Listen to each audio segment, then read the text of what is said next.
reading. The ing දයාබර දූ දරුවනි ඔබේ ඉංග්‍රීසි දැනුම වැඩි දියුණු කිරීම සඳහා අපි ඔබට අත දෙන්නෙමු. ඔබ සඳහාම සකසා ඇති මේ සරල ඉංග්‍රීසි පාඩම් මාලාව තුලින් ඔබේ දැනුම තවත් වැඩි කරගන්න.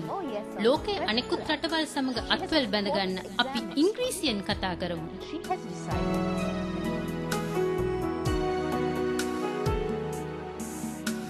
You watch with your eyes. You see with your eyes. You listen with your ears. You speak with your mouth. You also eat with your mouth. You use your fingers to tie a knot.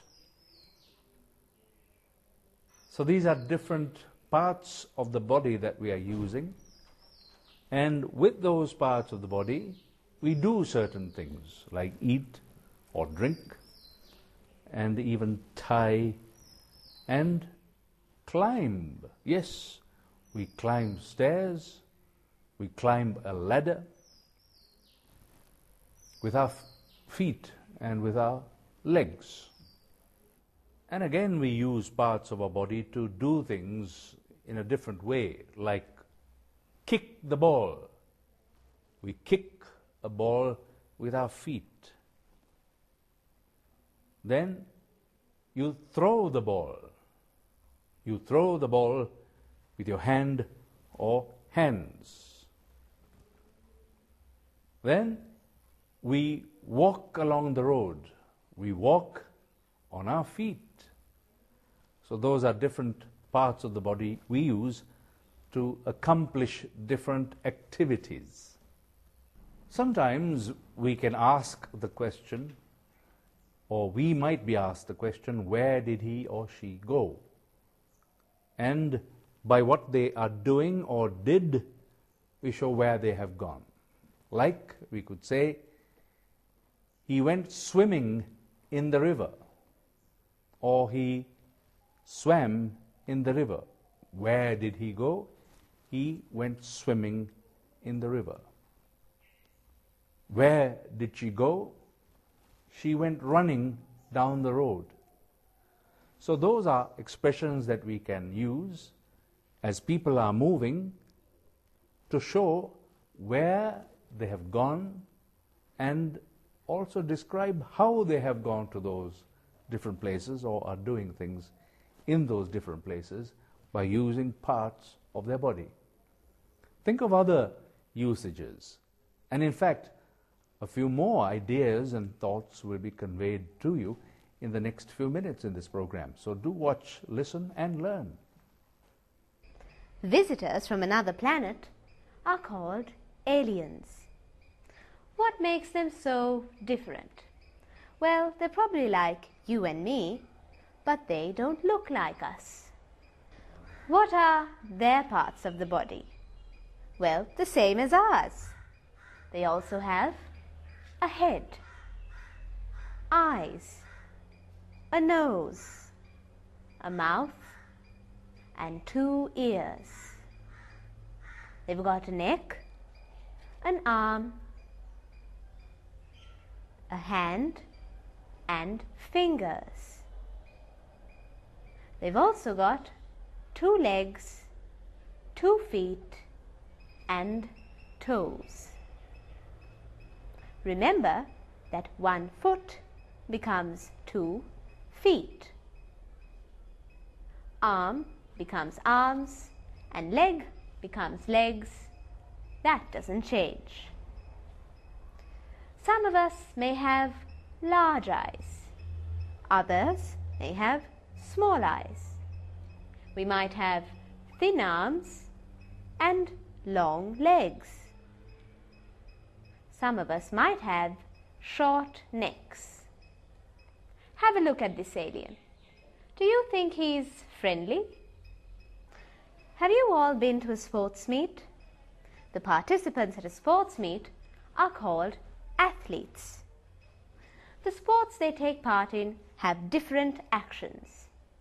Here are a few: running, swimming, kicking, catching, jumping, climbing, standing and throwing. Praveen says, I can run the 100 meters. What's Praveen doing at the sports meet? He's running the 100 meters. Helene says, I can throw a javelin 5 meters. What's she doing at the sports meet? She's throwing a javelin. Let's focus on the past tense for a moment. What did Praveen do? He ran the 100 meters. What did Helene do? She threw the javelin. In the same way, irregular verbs like swim and ride become swam and rode in the past tense. Today let's consider a couple of phrases that would be of value and interest. Here's the first one. In the middle. In the middle. In the middle. Now that is an expression to show not necessarily where a person is sitting or standing. And we say in the middle. That means there is something on this side and on the other side. Well, yes, that would be in the middle. But that phrase has more meaning when used differently. In the middle has the idea of a person who is busy. Now, think of it this way. For instance, a person is conducting a class and the person is explaining things in the class to several students. And if a visitor or friend happens to come by and wants to talk to this teacher, the teacher might say, I'm sorry, I can't talk to you now. I'm in the middle of my lesson. So the phrase in the middle means the person is busy and cannot at that point of time do anything else. In the middle of work, in the middle of conducting a class, in the middle of a telephone conversation, many things we can think of, but in the middle has the idea of being busy, occupied, having things to do.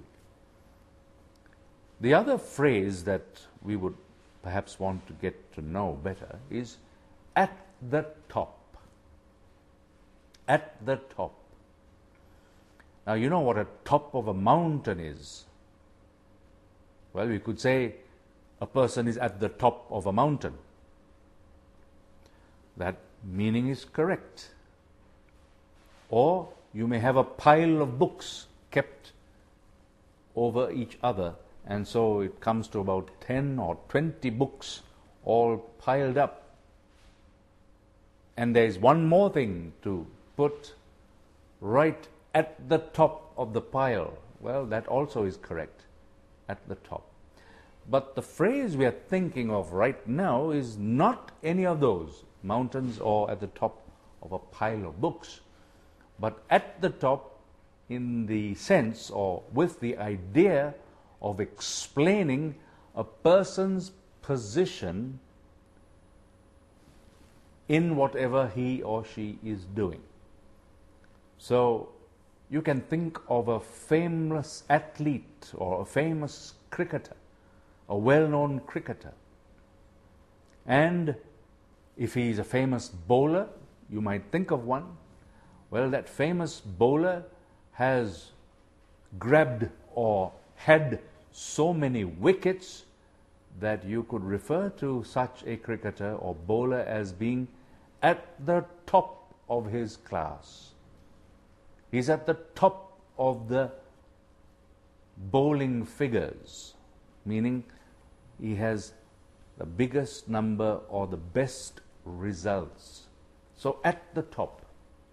Or if a person who has become famous for the work he does in his business, he's good as a manager of his business, then some people might talk about that person as being an excellent leader at the top of his company.